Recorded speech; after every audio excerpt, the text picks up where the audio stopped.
The first time I ever tried to raise capital, I definitely got face punched by most of the investors that I was pitching. What were the essential pieces of the business that you worked on that led it to being so valuable and having that 8 exits, raised over 100 million and has 200 million in exits? The thing that I've found that makes acquisitions a lot easier is We all want to overpromise and underdeliver, but just being honest to say, we'll guarantee 100% success no matter what. It's like, oof, yeah, that's a dangerous game to play. if you have any intention to ever raise money, to ever sell your company, this is something that you want to pay very close attention to forever.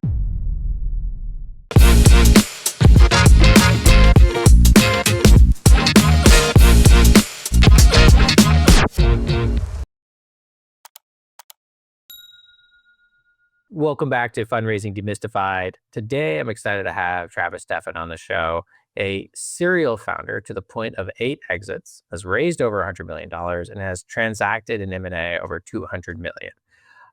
Travis, you have an incredible track record, and you're currently running Revatto to help founders and Churn. Welcome to the show. Thank you for having me. Super excited to kick this off. Yeah, you're a very modest man, with 8 exits behind you. I always like to think that my 4 exits, woo, but completely, humbled by your track record.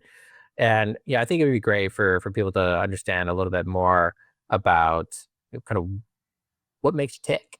Just like what makes you this just nonstop must build, must grow, must exit, founder.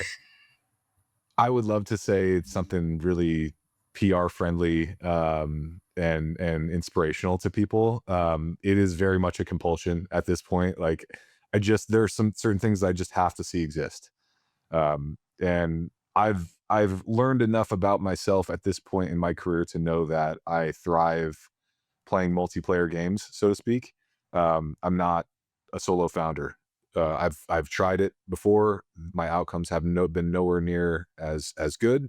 I thrive in like a complementary atmosphere with great co-founders, and that allows me to satiate my desire for novelty from a career perspective. I love digging into nuanced, diverse problem sets. I love puzzles, and that's kind of when you think about a startup. It is really you're trying to almost put together a puzzle of wet spaghetti noodles, right? And it is the most fun, most complicated type of puzzle ever. This manifests itself in other weird areas of my life. Like my wife and friends will get me some of those puzzles, actual like jigsaw puzzles that are just a single color and Is or white, something the like white that, or puzzle. just like just something like that, and they'll just like let me loose on it, and I'll totally nerd out and have fun And you'll fall for for the days. trap, you'll do it. Yeah. Oh yeah. Yeah. And honestly, it is like such maybe a primitive way to explain startup land to folks who don't know, and the consequences of not getting right or higher. But for me, I would say there are just opportunities that I'll see. It's a blessing and a curse of people who know that they are able to build things. To have enough discipline to say no is definitely something I have continually struggled with, um, until I have a couple different projects going, at which time it is very easy to say no to new things.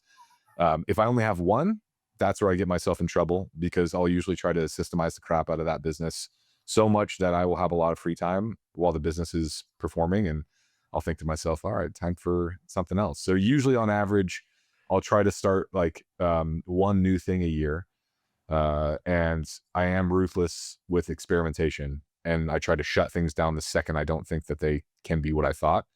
And occasionally that comes in the form of kind of like a mild to moderate exit. Early in my career, there were certain things that they were successful businesses. They could have been good little businesses for a long time, but just didn't necessarily click with what I wanted them to be and the larger vision that I had for them.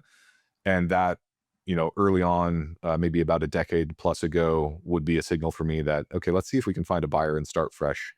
And that's what fueled probably the first four of them. See, okay, you said something there that I want to call out for founders. This idea of start fresh. I work with so many founders that, 1 million to 5 million in revenue, or kind of been there for a while. They haven't really cracked the code to kind of break out. And you can just look in their eyes like, you look tired. Yeah. It's like you've been at this for a while, like, but they have some, they gotta make it to the next thing. They gotta, they just pride themselves so much on that business. In reality of like the selling the business, having some kind of outcome might not be the greatest, might not be maximized, but it frees your time to go pursue another opportunity. And at Mhm. what point are you losing value by not building something of new value as opposed to Yeah. trying to keep the same thing going? Like, is the business going to be worth more doing what you're doing in 2 years or 3 years, or is it going to be worth the same it is today?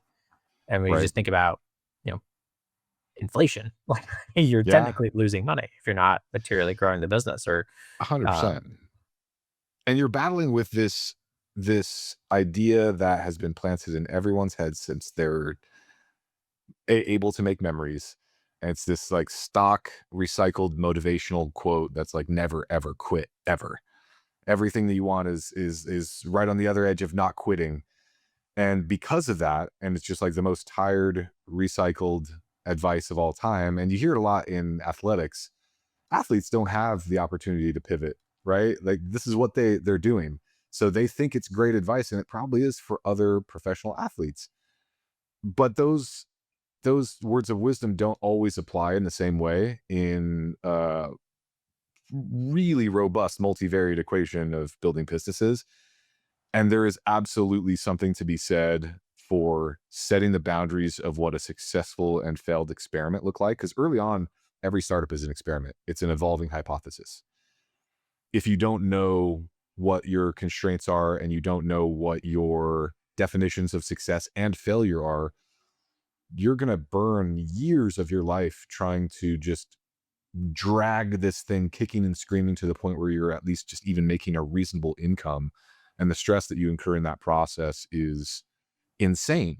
Like there might be one or two more stressful jobs in the world than being a startup founder.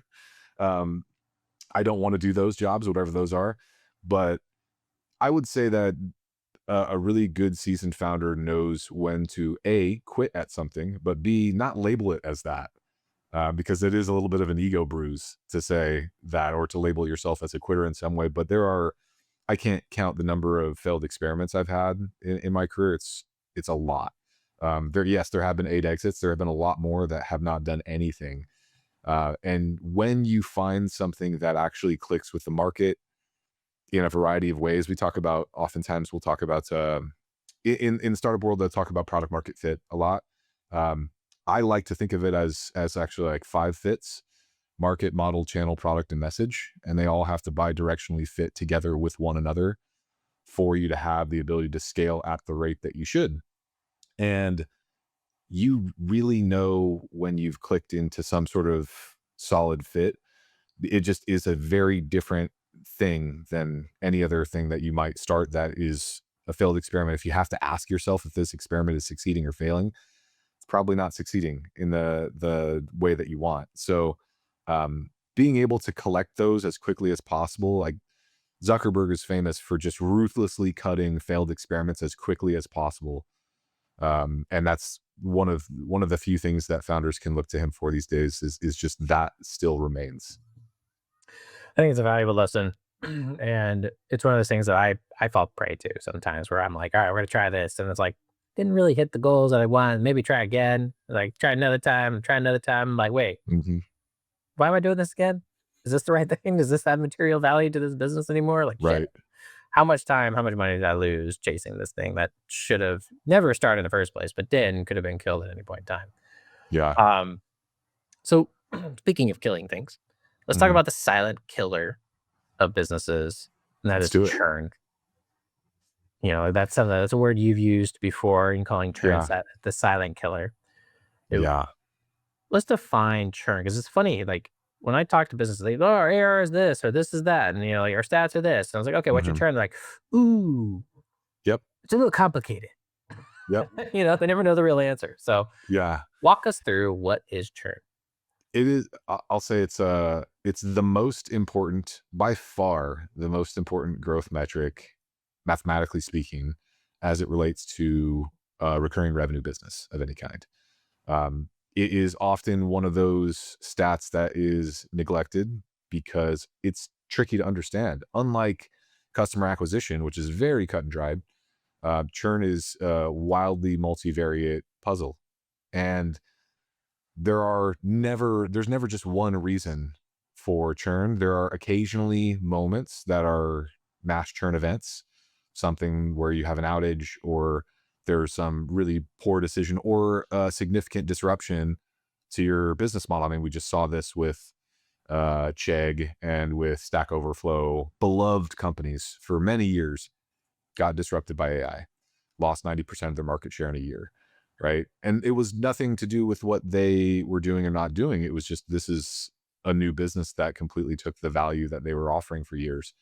And that's one reason, but there are dozens and dozens and dozens of others. And most people will measure churn as a lagging indicator. I mean, it is, right? It's the result of what a number of other factors, how they impact the business day to day. Voluntary churn means people are leaving of their own volition. They decide to leave. Involuntary means people don't necessarily decide to leave, but maybe their business shut down, maybe their payments failed, something along those lines where you're not going to provide service to them anymore because they're not exchanging value with you. And there are many, many reasons why either of those things happen. And the understanding of what is healthy and unhealthy churn is also important because it really, it comes down to one stat that isn't often heavily talked about in the startup world, which is carrying capacity. Mathematically speaking, you're going to have a certain velocity of acquisition and you're going to have a certain velocity of churn, right? The inflow and outflow of customers.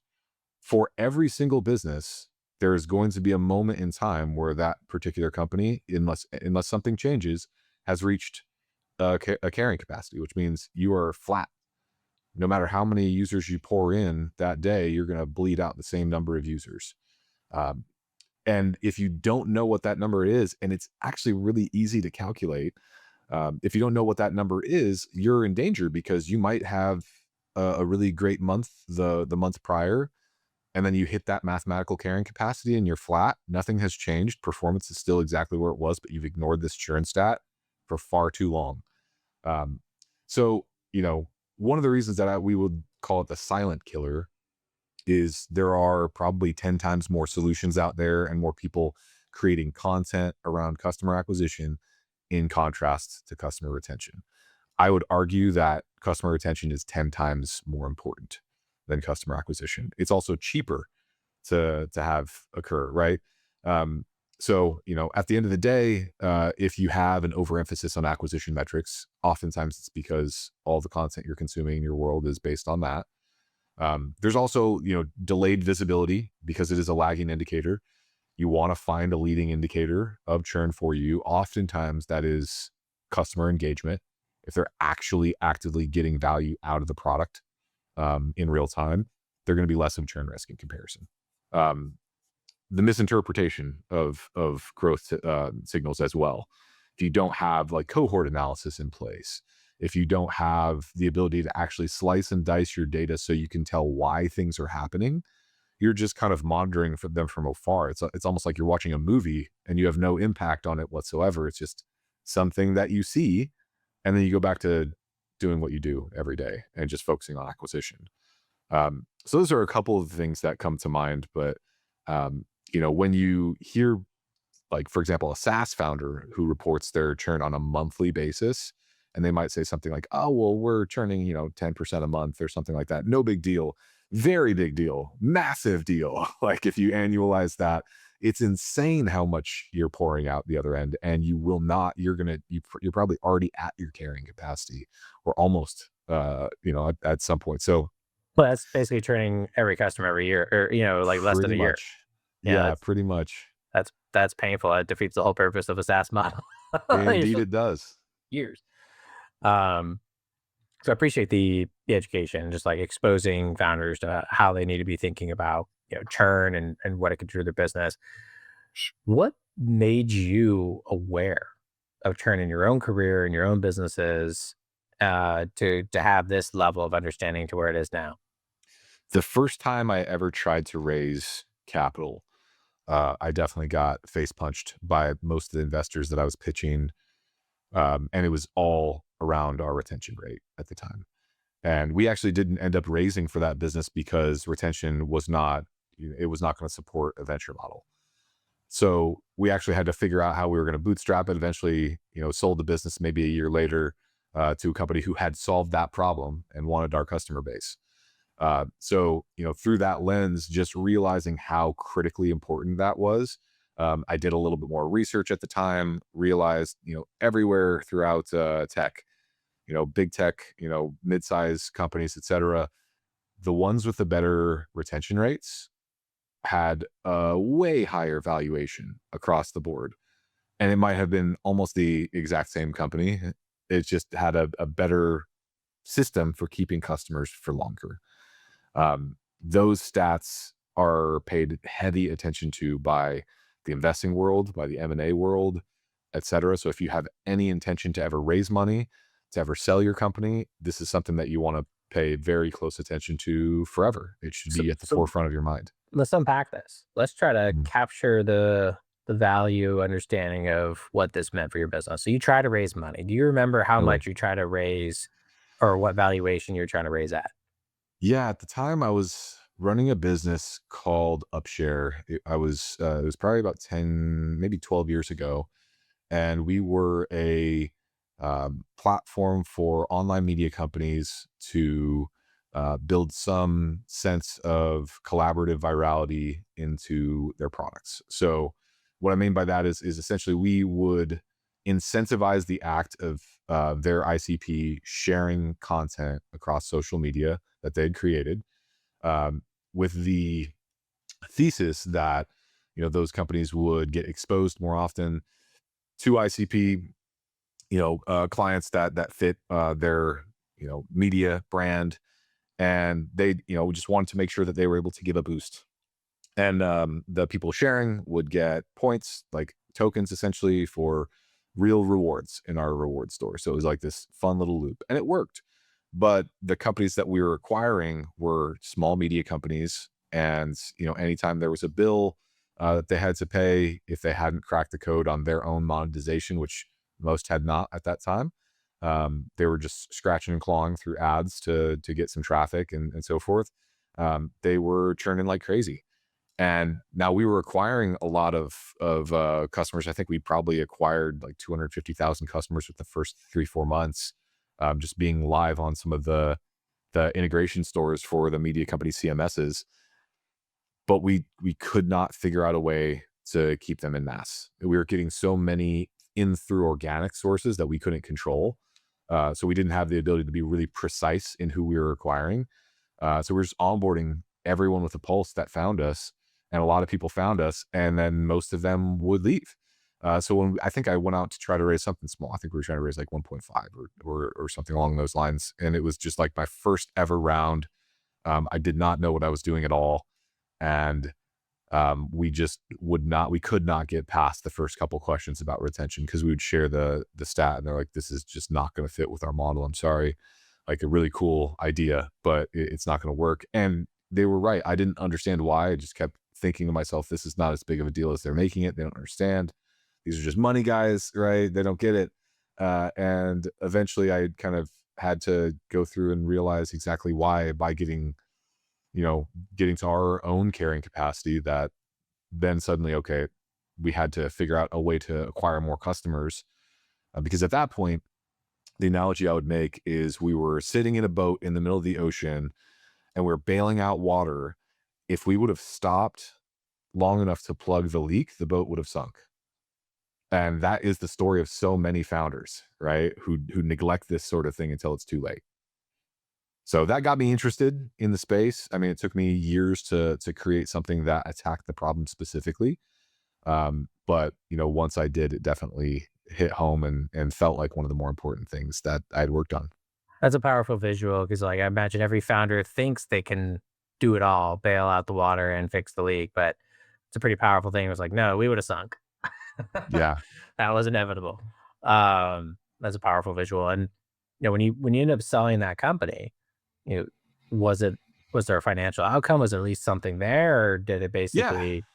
So I yeah, guess from there like was. the position of realizing that you have this major problem, like had you had that solved, like what would have been the value of the company potentially?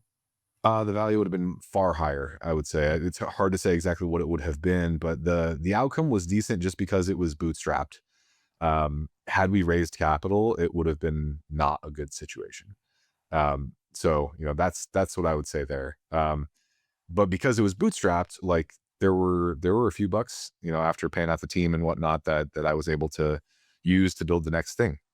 And that one's a whole nother story for sure. But I would say though that it was the moment where, I mean, every single time I've sold one of these, I will say, Jason, that like maybe you have had this experience too. Every single time, even as recently as a couple years ago, I would say, next time I'm gonna do it right. Next time I'm gonna use all these lessons that I've learned this time, and I'm gonna do it right. And every time I definitely have grand aspirations of doing it right, but right changes so quickly, right? In every one of these companies, that like it's a completely new ecosystem. And if you get hit with a non-compete, which I almost always have, coming out of an exit, like you got to go reapply the playbook to a different industry, and there are always different nuances that are in place there. So um yeah, it's been a weird and exciting journey in that way. I could tell. Yeah, I know it's. I won't do that again. But then you're just either you do it again and or you bring a whole new set of problems that you have Yeah. to. The playbook doesn't work anymore. And time, like what's changed with AI versus what we had before? It's like whatever playbook you had before is almost irrelevant now, which is scary Oh going yeah. into to next venture for people that didn't build in the AI world and now want to. Um, so you can tell, like, the reason why I wanted you on the show was to talk about, the churn and you've seen so many businesses and you built so many and you've turned around so many. Like, give us another example. It's like you kind of work, like this was like the really bad one. Churn was the killer. Mhm. And you didn't have as a material of an exit as you could have had you not had that problem. Like, what's another example of one of your businesses where you focused on churn and what was kind of the material outcome of your business due to your efforts focusing on churn? Yeah, I mean, there's one just as recently as last year, that I ended up shutting down because this was too much of an issue. And it's not because we didn't know about retention at that point. It's just it's a puzzle that is difficult to solve in your head. You have to apply it in real life and see how buyer psychology factors into everything. And what I wanted to do with this company, the company was called Growth Team. We wanted to build an AI growth leader. Like we wanted to build, Sean Ellis or Brian Balfour, uh, and we wanted to kind of allow founders to benefit from, very deep frameworks that would enable them to grow their company faster. What we found is the market wasn't craving that as much as I expected the market to crave it. We did some customer discovery, and the thing is with customer discovery, like people are going to tell you certain things that they logically believe are true, but when it comes time to actually taking those actions in their business, different factors take over. So like you may know, for let's just use a completely different analogy, like you may know that your company needs HR, right? But it is a can that you kick so far down the road that you almost wait until you're on fire, until you solve that problem. And that's the case for a number of different problems because people are very focused on acquisition, right? And we had cracked the code on acquisition, but what we found is every single one of the founders that we worked with were so unique, and their companies were such like, I mean, the problem sets that they were experiencing were not standardized enough to create a mass market solution that was actually effective. We could create the mass market solution. Maybe it was, mildly beneficial, but it wasn't anything close to what you would find from a full-time growth lead who was living and breathing your problem, and that's it. So it was a cool idea, but we could not keep customers longer than about 90 to 120 days or so. Because at that moment in time, that's where you really need to get. I mean, and we ended up keeping a few dozen customers because that was the bandwidth that we were able to deploy as humans into those businesses. So it was like a nice cash flowing business, but it was just not what I set out to create. I wanted to create something that would definitely rock the startup ecosystem, and it just wasn't that. So inevitably, I elected to just shut that one down. We hadn't had retention cracked on it, and this is 20 years into my career, right? This is one of those things that I know like the back of my hand, but it is such a tricky puzzle these days. And I think companies are experiencing it more and more these days because we're in the era of don't make me work. We're very used to AI. Like a lot of people are used to AI doing a lot of the actual labor for them. So like, for example, self-serve SaaS is going to be less valuable moving forward, even if it works really well, because if it's a little bit laborious, a lot of founders are going to ask themselves, how can I automate this with AI? How do I not have to do any of this with AI? Now, first and foremost, I disagree with that mantra quite a bit because I do think that while most people are living that life, those who deploy actual human intelligence on problems are going to win. But it is really the almost unanimous tenor of the market right now, and you see it on LinkedIn where everyone is getting engagement on the here's an AI agent I built that will clone Airbnb or whatever. Yeah. Like, well, did you clone their user base? Yeah, exactly. Right? Do you It's get the actual assets? Like that's the yeah, asset, not a yeah, website. exactly. Like and it's like build as this groundbreaking thing. And like, okay, realistically, could I create a two-sided marketplace just with code with no users? I could have done that before AI for a couple grand, with some freelancers. It's not a hard puzzle. The hard thing is acquiring customers and keeping them. So, no, you're not going to clone Airbnb with AI. But it is like that behavioral psychology is valid. That's what you're battling against right now. And so if you don't have an answer for that, the solutions that worked 3-4 years ago are not going to work today. Yeah, no, I completely agree, and I'm actually in a very similar boat myself. Like we looked at building an end-to-end AI for kind of the investment banking side for founders, and we just looked at it, it's like at the end of the day, it's like, would they really trust a bot with the most important, transaction of their career of their life? Like, Hmm. no way. It's like it's Yeah. helpful, but like at the end of the day, it's like, do you really trust the results? Do you really trust? It's like, and the effort to make it Yeah. beyond 90% accurate. Like it's the 80% is easy, but that, 20%, it's like that can be pretty bad if you're out on that 20%. Yeah, so I'm very much still like AI can make us more efficient, but you can't really take the human out of, at least in my world, deal making. When it comes to like doing deals, it's still human to human. It's not an AI's cash going to an AI's, Right. business. It's a human's Yeah. cash going into a human's business. Right. AI just helps us maybe sort out some of the details faster. Definitely. And I think, yeah, and I think you are seeing a lot of times, founders, you probably see it every day. Founders are creating whole decks and doing research, and it's not actually them. They might not even know their numbers. They're just putting what they think they need to put on a deck to look impressive. And there might be some suckers out there. I don't want to like say that there aren't, but most investors who are legit fund managers are going to see through that on day one, like moment one, right? The second you have the first conversation, um, that sort of work is not going to lead to the success that you want it to.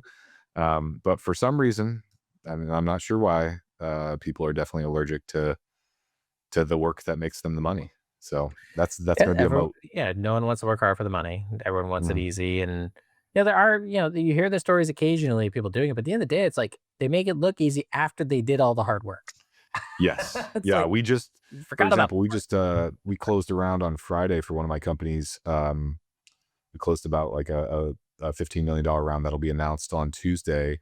And um, I mean, we were working on it for 9 months. We had a false start at the 1 yard line before Christmas. Oof. And like I've been through this process dozens of times at this point, and like it still happens like that. Even if you have a really great business, it's just going to take some time to get the legit partners that you want, and it is a lot of hard work, and there's very little that AI can do to help you Nope. in that way. Yeah, it's not going to negotiate with your board or your Right. your investors, or it's like might help you do a Hmm. little bit of market research and kind of look up some competitor details, but Yeah, it's a it's really not good gonna. intern. I would say Yeah, that's kind of that's him. what I tell all my team. It's like, treat AI as if it's like a very engaged response instantly intern is available Yes. 24/7. That's like, Yeah. use them for that, use AI for that. And it's, your expectations are managed and it's very helpful, but you always have to check an intern's work. You can't just be like, there it is, all done. Yeah. Definitely. So very much in line with the human element. As much as AI is critical, it's gonna be amazing, it's awesome, but at this point, still human relationships, I think, will be even more valuable in the age of AI 100%. than they were 100%. in the past. You're likely having trouble raising money or selling your company. Personally, I've had 4 exits and I've raised over $145 million. If you want a free coaching session with me, just like, subscribe, and leave a comment down below letting me know what you think of today's video for a chance to win a free coaching session with me. I'll select 3 winners every single month. You just have to like, subscribe, and leave a comment down below for a chance to win. Now, onto the video. So let's go back. We've been talking about churn, creating value in businesses, and you mentioned Glow Flow before we kind of got the show started. You Mm, sold that for around 70 million. mm. Um, what were kind of the essential pieces of the business that you worked on that led it to being so valuable and having that exit? Growflow was, I would say it was a really interesting situation. So that was a turnaround. I've done a couple turnarounds in my career. Most of my exits have been as a founder, but there have been a couple that I've been brought in early on by the board, um, or even by the founder who just was out over their skis. At like in this one, it was actually the founder who brought me in to play the CEO role early on, and we took that one from uh, very low revenues to just shy of 10 million a year in about 3 years. And the thing that I've found that makes acquisitions a lot easier is predictability. We were able to create a very predictable, forecastable, business where we knew exactly what growth we were looking at 60, 90 days down the line. We knew exactly, like we knew all of our numbers very well. And when I first came in, what I found was the product was behind. It was behind other competitors. And I knew that like in that at that point in time, the company hadn't really raised any money. Um, all the competitors had raised a lot of money, but the company was still somehow starting to build a little bit of early momentum. And I started to investigate and realized that the biggest gap that a lot of the competitors had was support. And I said to myself, all right, well, this is where we'll win. We're going to be the most helpful company in the industry. And we applied that mantra to almost every decision that we made internally. Um, we would say, like, if we had some sort of an argument about something of like what we wanted to do, what would the most helpful company in the industry do? And the answer was clear as a bell every single time. And one of the ways that that manifested itself was we would actually hire former operators. The customers that we served were licensed US cannabis companies. For example, we were doing compliance, inventory management, point of sale analytics, and sales tools for licensed US cannabis companies at almost every stage of the supply chain. And we had products for all of them. But it was such a complex landscape. The legality state to state is so wildly different. What licensure can get you changes at different steps of the supply chain depending on the state. There's very little to zero interstate commerce, and there's often a lack of enforcement on some of the legal elements in that industry. So, and we found that about 40% of the larger cannabis companies that we served were owned by private equity. The other 40% were former black market operators. And then the other 20% was somewhere in the middle. So you had a very different skill set depending on who actually owned or was operating the business. Because of that, people had a really hard time navigating exactly what they had to do every day. And the government tools that you were mandated to report into were they sold to the government. They did not sell to operators. They had no incentive to make it a good customer experience. So we actually acted as a platform as a service over top of all those. And um, you could do illegal things on the government platforms, oddly enough. So we would prevent you from being able to do those on our platform. But what we also then did is we ensured that former operators who had played the role of our customer in their business or in a business that they worked for served as our support reps. And that one thing, because they could speak the language, they knew the lingo, they empathized with the problems that the customers were experiencing. I mean, we had customer support team members getting invited to customers' weddings. We had like they built really solid relationships with hundreds and hundreds and hundreds of operators in the industry. And that one thing I would say made our customer retention well in the top spot across the board. So we probably raised maybe 20% of what our average competitor raised, and we did probably 2 to 3 times as much revenue. And it was just I would attribute it almost exclusively to that one thing. I mean, we did end up hiring a lot of really great senior engineers. We had really great leadership. We had an amazing company culture, but that one thing I think was the core differentiator that plugged the leaks. No, that's amazing. That's a very good example. And look at the material value. Yeah, $70 million Mhm. exit, not too bad. Um, and coming into kind of that turnaround situation and being able to leverage your expertise to do that. Um, First is when I asked how do you find the time, but that's another question for another day. Um, so let's talk a little bit about. We talked about kind of your background. You've been there, you've done that pretty much across the gamut of everything you can see, but you still see new stuff. And Mhm. now you've launched Revatto, which is out there to kind of help reoccurring businesses, reoccurring SaaS businesses end the churn or reduce churn. Uh, Tell founders a little bit more about what Revatto is and why they, like full plug, like it's worth listening to. This is, pretty killer what you have built, Yeah. and tell founders about it. So I started working on Revatto with business partner Jordan, who kind of started a little experiment on the side as I was helping him navigate an exit for his prior company. And I saw a Slack channel that he had set up that just was showing different transactions that were occurring. I saw them. I was like, this is very indicative of early product market fit.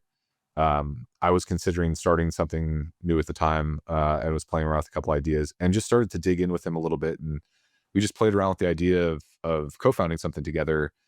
And so we started to craft the vision of what type of company we wanted to start. And what I'd say that it's like, what if we were buying a piece of software or we are buying into a service of some way as operators, like what would we want that to look like in a perfect world? What is like a no-brainer yes? And the first two things that came to mind were I don't want to actually do any of the labor to set or to learn a brand new piece of software. I'm already busy as hell. I want something to be as hands off as possible. And I only want to pay for outcomes driven. Those two things were like kind of the guiding principles for us. So we started to think to ourselves, what is an underserved critical category that could make for a really great business, but also drive really, really, really great outcomes for customers based on the fact that maybe this is a problem that is impacting them significantly, but they, hadn't been focused on. We knew it wasn't going to be in go to market motions at all because everyone in the world is focused on sales and marketing. So we started to think, okay, what else could we leverage here? Do we want to focus on activation? Do we want to focus on monetization and pricing? What about retention? And so we just kept coming back to retention. And we knew that there were a couple solutions in the industry that, I think Patrick Campbell sold Profitable the paddle for 200 million bucks a couple years prior as a very simple solution. But they did a great job, psychologically speaking, with some of their offerings. And so we looked at some of those types of companies, and I actually called maybe 24 companies that approached retention in different ways at different segments, and found across the board that no one was really doing what we had envisioned. So we said, all right, the business that we want to build is we want to you know offer a done for you service, leveraged with a high amount of technology, AI to some degree, but not customer facing, but human intelligence. And we want to keep customers. Like, we want to keep your customers for you. We want to prevent them from leaving. We want to win them back after they have left.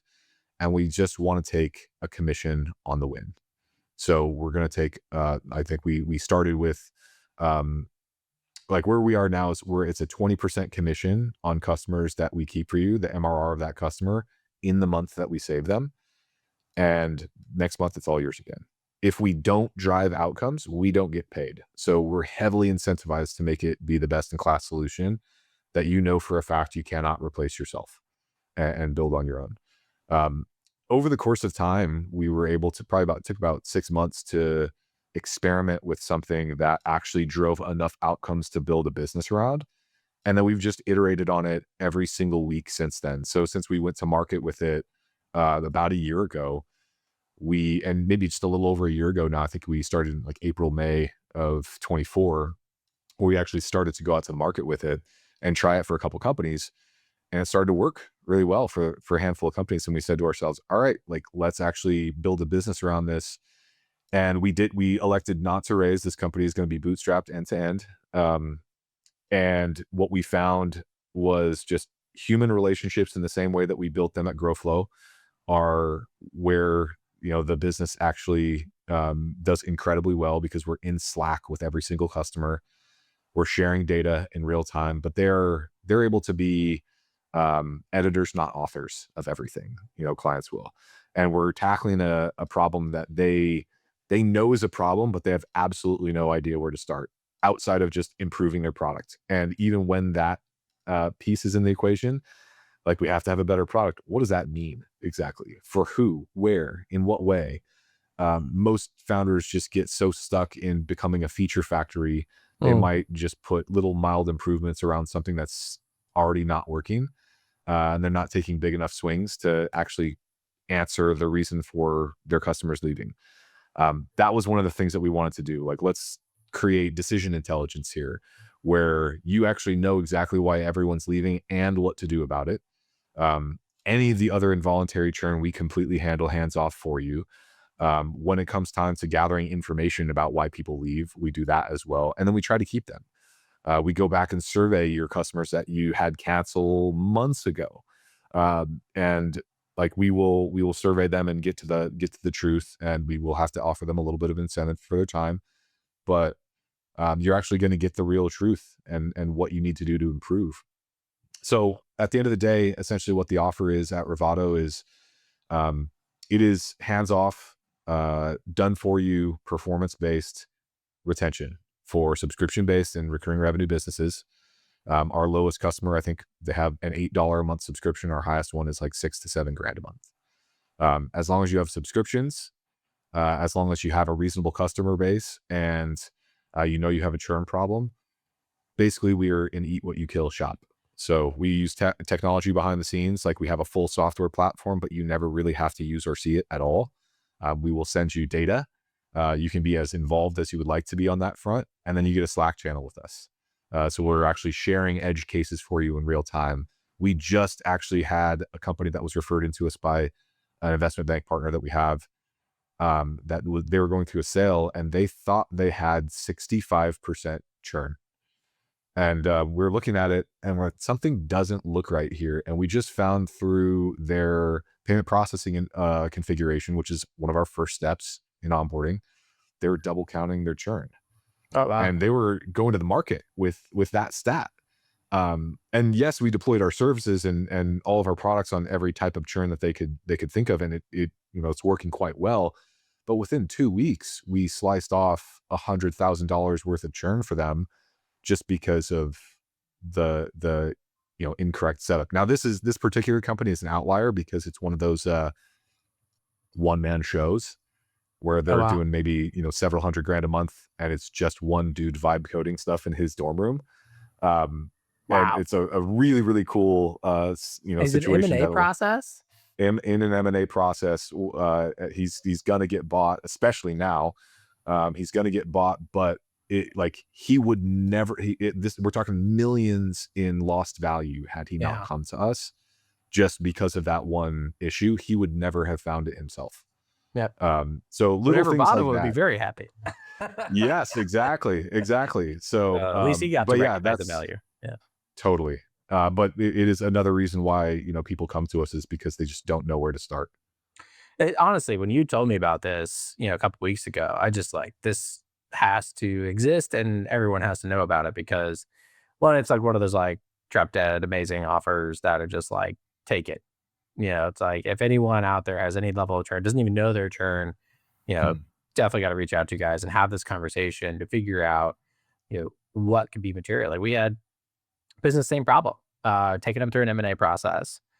Good business. They were like they were marking like 70%, 75% churn. Hmm. And we had a very similar issue. It's like, well, why are they churning? And then we dug in, they were double counting some churns. The actual churn was closer to like 86, Wow. percent. So it was actually better than what we thought.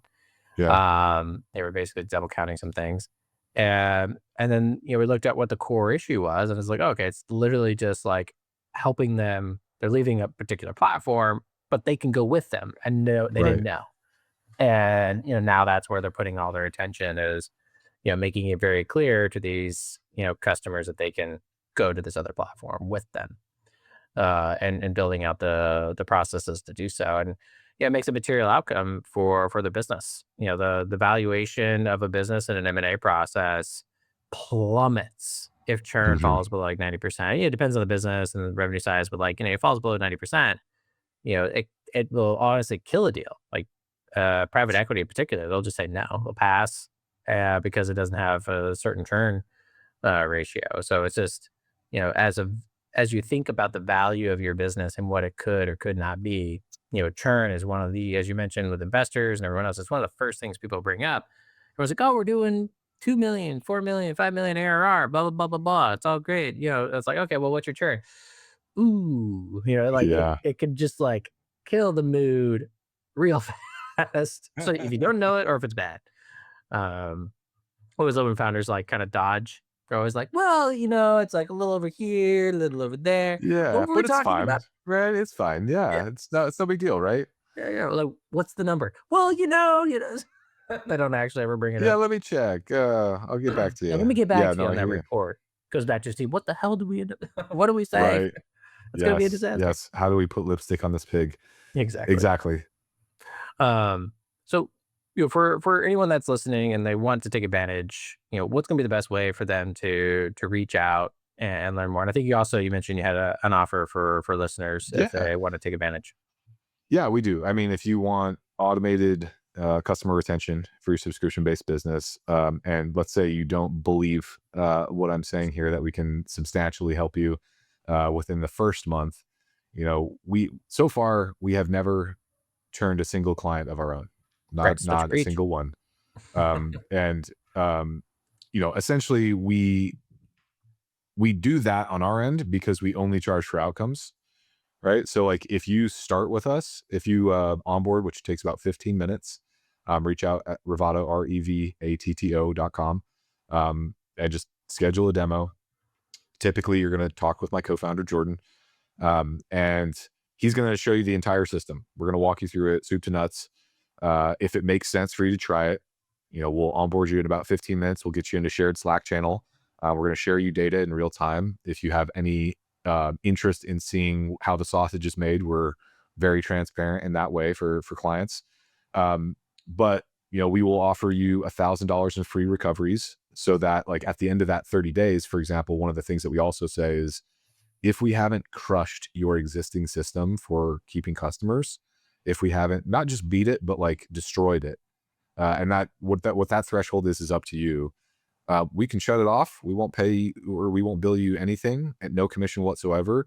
We'll shut it off. You go back to doing what you're doing. No harm, no foul. If you do stick around with us and you listen to this show, just say that in the interview. We'll give you $1,000 in free recoveries. Meaning there's zero commission on any of those. That's just money in your pocket that you would not have otherwise had. These are clients that would have left, and we're keeping them, and then we're just taking a 20% commission on that 1 month's MRR. The next month, it's all yours. Yeah, killing you. Um, so, at the end of the day, there would be no reason to leave if you're a client of ours. You can see evidence of what we've done for some of our clients, by the way, at just revatto.com/proof. You'll see what recovery rates have been from a churn prevention perspective. There's videos from every single one of them that will tell you what their experience has been. We try not to proactively introduce you to clients to try to not bother them too much, but you can reach out to them and they will talk about it. If assuming they respond. So, but we have SaaS, we have AI, we have BizOps, we have education, we have lending, like anything that has recurring rev doesn't have to be subscription, even if it's just payment plans. That is something that we also help with as well, making sure that everyone is on track and on schedule. And then if you have any questions about your payment processing setup, we do that eval before we onboard you, and we're going to tell you exactly what your low hanging fruit is there, because that is the source of some of it that you do need to know about for sure. No, it's a phenomenal offer. We'll make sure to put that all in the show notes. And, we'll be probably collaborating on multiple things to help founders take advantage of this, just because it is probably one of the highest value add things that a founder could, focus on. And they're not having to pay you 10, 20, 30 grand up front to hope it works. It's Yeah. like, Or to do it all yourself, right? yeah. Like here, And here are some tools that maybe you can use to it do it all is yourself. such a hard problem to solve. Like my previous businesses and like trying to solve it's just like, especially if it's small tickets, it's just like so hard to like justify the time to figure it all out and put all the resources in. You really need a team, and that's basically what you guys are doing. So I think it's amazing work that you're providing to the ecosystem. I really hope this business continues to thrive and crush it, becomes a major player, just because it will materially change value of the industry. So Travis, it's been an absolute pleasure having you on the show. Any My final words pleasure. for our audience before we part ways here? Yeah, I mean, I'm sure we'll have to do a follow up and digging into some like fundraising stories and exit stories. I know that's why a lot of people come to you, and I do have many harrowing tales to regale the listeners on. So happy to happy to do it again. But I would say, um, you know, final words of advice: treat churn like a product, assign it an owner, instrument it with KPIs, experiment against it. Founders are often going to think that it's something that they're going to fix later, but is actually one of the highest lever. Like it's the most profound point of leverage you have in your business. Even a small improvement compounds so dramatically. So I would say build the habit of asking, why are people leaving? When they do leave, what can we do about it? Can we save them? Can we, pay them to give us the real truth in terms of why they have left? And can we assign sessions to our team to determine exactly how we can preempt this sort of feeling in the future? And so much of it is down to behavioral psychology. Can we preempt this feeling that they're having in the future in some way so that it's not ever something that they even consider? Um, One thing we found is there are a lot of founders out there who actually, for better or for worse, lie to customers about the outcomes they're going to get from their product. Like maybe if there's a perfect situation where people will say results not typical is the thing that you kind of have to say these days, legally speaking. Um, Try to make your results as typical as you can, right? Like try as hard as you can to ensure that when you are managing the expectations of your customers, you can do so honestly, but you can do so in a compelling way. Meaning like, this is what you can expect. And if you don't hit this, this is what you can do about it. Here's how we're going to help you, etc. But like, it is, the business or the industry in general, regardless, are littered with bad actors that stretch the truth to make the sale. And because of that, just that one factor, just mismanagement of expectations, their churn rate goes through the roof because people were expecting, even if they get value, if they're expecting something different or they're expecting something more, they're going to be upset. I know exactly what you're referring to, man. Mm. It's something that's very valuable for any and all founders to recognize. I know we all want to overpromise and deliver, but just being honest and just saying like, hey, we might not give you exactly what you, or like we've had these successes, but we've also had these failures. Based on what we know about you, we'll have this type of result, but no guarantees. Like just being transparent and honest is a better way to set up a relationship than it is to say, we'll guarantee 100% success no matter what. It's like, oof, that's Yeah. a dangerous game to play. You could be like 99% there, but they expected 100%. Yeah, totally. So it was exit number 4 for me. We sold the company. Oh, no, it was exit number 5. We sold the company to we basically the company was we were building little product pods. So we had a product manager, an engineer, a designer, and a strategist, and we were selling fractional access to those pods to companies that didn't have full product teams and needed to build one the correct way, rather than just like hiring some offshore developer and they did not know how to speak the language of development or manage that process. It was working really well. I absolutely hated building the business. So after about a year, I elected to sell it to graphic arts firm in Manhattan that wanted to expand their practice. And um, I did not. I had sold a couple other companies previously through bankers and so forth, and thought I knew the process really well. It's like, I'm going to do this one myself. Went budget on an attorney as well, which I will never ever do again. But I was in my early to mid 20s at the time, and we sold it, and we agreed to some sort of like earn out situation. Got a little bit of money up front, and then as payments were about to click in about 4 months later, um, I had gotten a call from one of the buyers, and they basically said, "Look, we have run the numbers. It is going to be more expensive for us to pay you what we owe you than it will be to defend ourselves in court. So we're not going to pay you anything else. Sue us. Go fuck yourself, essentially." And I immediately get on the phone to my attorney. I'm like, "We had a contract. What is the deal? Like, can these guys go to jail? Like, what's going on?" Like, so green. Yeah, Um, exactly. It's like, had nope. no idea, right, that it was just, this is an equation at this point. And yes, maybe like we'll probably win by going to court with them, but it'll cost me a good chunk of change, and that's going to eat up a couple years maybe, and um a good chunk of any money that I had at the time. And so I just thought to myself, because their whole reason for doing that, they said that I had sold them, um like I was not truthful about what I was selling them, and it was because the staff that came with the deal were quitting after a while.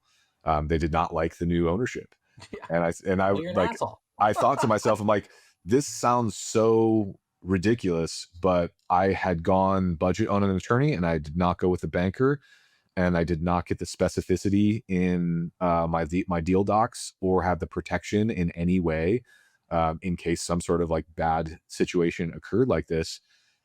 At the time, we had leveraged that agreement to fund the next company, and so that lender called the loan, and I was suddenly, my co-founder and I were both, high six figures in the hole, as a result, like after having several exits in a row. Like it was terrifying. And then my co-founder unfortunately passed away. Oh So his shit. parents were school teachers in England, and they had just lost their son. I didn't want them to suddenly shoulder a mountain of debt as well. So I'm like, all right, feed it all to me and let's see what we can do. First time in my life, I like went and got a job in Silicon Valley, was just building things and hustling around the clock for, because I was now 7 figures in the hole, over 7 figures in the hole. And so I was just like, this is all because I did not go with a seasoned expert to help me sell my business in the right way. And I got a little bit too brassy and over leveraged for the next one. The next one was going great. We had to fire sale that company so that we could pay back some of this, loan that at the time, early mid 20s, personally guaranteed it because I'm an idiot and I didn't know what that meant. Right. So, looking back on it, like 15 years later, essentially, I have to shake my head because I'm just like, man, trajectory would have been so much different had I just made one decision differently. And that was to work with, seasoned experts to help me sell my business. Cause I'd done that several times before and they all worked really smoothly. Yeah. And we've never not done it since. And it's always worked a lot more smoothly. So yeah. And just it pays to have not just the advice and guidance, but also just like get the load off your shoulders and Oh like, man, for you know, sure. It's not the core for sure. competency of the founder in so many Oh cases. my Dude, god. that's probably one of the worst stories I've heard. That's Oh, it's bad. And like the worst part about it, I will say, like for years I was so scared to talk about it because like if you would have looked me up on the internet, you would have been like, this guy is doing very well, right? But because of a couple stupid decisions early on as like a 20s, kid who's just way, I mean, you remember that time, you're way more confident than you should have been, thought you knew everything about the world. I thought it was God's gift to entrepreneurship. And that humbling moment, though, was probably one of the greatest assets that I've been able to leverage moving forward in my career. But at the time, it was like everyone thought that I was like rolling in money, and I was actually in significant debt. You're like, hey, Um, you want to write me an angel check? You're like, no. oh man, yeah, that definitely happened a lot. And thankfully, after a couple of years, I was able to get to even immediately that day quit that job. I had consulted a lot with the lender, hustled a lot on the side, paid it down. Was living in a studio apartment for a while, which having gone from, I mean, I had this like, I was living with a couple other co-founders in this like 3-story place right on Abbot Kinney in Los Angeles. It's really like awesome place. We had concerts in the living room. Going from that to a shitty studio apartment, and trying to keep this whole thing secret because I was afraid of what it would do to my reputation, my career, and threaten my ability to like build new things. It was humbling for sure, but it was all because I did not. I thought that I could do it all myself, and I did not do it all myself. And like since then, I mean, for example, the last couple that we sold, like we've had great attorneys that we paid a lot of money to at exit, but it's their job to see around corners, and we would work with like a banker to kind of broker and facilitate the deal and make sure everyone's on their game. And it's a full-time job to like sell a business for sure. We were also prepping a bridge round just in case the deal didn't go through because you get some false starts Yep. in that world. So that's a full-time job. And then keeping sure that like making sure the company is still performing, which kind of at times means you can't say anything to really too many people internally because you don't want anybody to start spending money in their head and have a false start happen. And Oh, then the yeah, you can't tell psychological, anyone. no, It's like, it's and they all you have to make all these decisions. Like, why are you making decisions? Just shut up and do the job. yes, exactly, Just exactly. shut up and do it, please. Just shut up and do Yes, it. yes, Don't ask yes, questions I can't give you answers to. Okay, if I give you yeah, the answer, it's worse. All right, just yes. do the job. Do the job. Yeah, exactly, exactly. So yeah, that was that story. Hopefully it's That was a story. a good nugget for folks.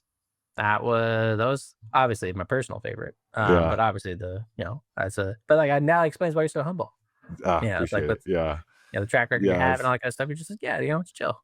yeah, totally. Honestly, And because I've had the same problem with my first my bootstrap businesses before the mhm, tech startup stuff. yep. I had the gold, the Midas touch. I was like, Hmm. fucking awesome. I got Yep. like 3 businesses run at the same time. I'm awesome. Everything's Yep. great. And then, overextended myself, I didn't have to do the work. Hmm. Thought I could just hire everyone to do everything. And then Yep. I spent a lot of money real fast. And I was like, wait, what's my top line? Oh, Oh not yeah. much. What's my bottom line? Negative a lot. Oh, oh, oh, fuck. Okay, Right. let's stop that. Like my entire nest egg that I had like accrued from my first few businesses and that were cash flowing, traveling the world, having all this fun, had basically got entirely consumed by this other business Yep. that I had these big ambitions for, but like didn't actually do the work, and just lit a bunch of money on fire and left me in a very unfortunate situation where I was like, wow, that was a mistake. Should not have done that. So Oh yeah. very different, but similar in terms of the coming to the realization that do not, I am not God's greatest gift to earth when it Nope. comes to entrepreneurship. Nor am I. Yeah, I'm gonna continue to make mistakes throughout my career and just gotta try to catch them early before they become cancerous, and try to do, I mean, I think Naval says it best, like play long-term games with long-term people. It's very rare that you find co-founders that are perfect complements and work the way that you do, and when you do, like work with them for every single company that you run. Yeah, I mean that's really wise advice. Yeah, man. Well, that was a nice little nugget that I was not expecting to have in the Awesome. show. Well, Travis, thank you so much for being on the show. It's been great. Awesome. Sounds great. All right. Thank you for watching today's episode. As a reminder, I'm your host, Jason Kirby. I have built and sold multiple companies with over 135 million in transactions as either a founder, operator, investor across multiple industries. I'm currently the managing director and founder of Thunder.vc, where we help companies and founders at all stages navigate what capital to raise and who to raise it from, and help improve companies' odds of raising capital. If you need help, reach out to us at help.thunder.vc. If you like today's show, please share with your friends, give us a like or a comment down below. And as a reminder, this show is published weekly. And to get notified of new episodes and our newsletter, be sure to go to our website at join.thunder.vc. And if you sign up today, I'll send you a few freebies on how to negotiate a term sheet, how to get a free list of relevant VCs, and much more. That's it. No more shameless plugs. Thank you, and see you next week.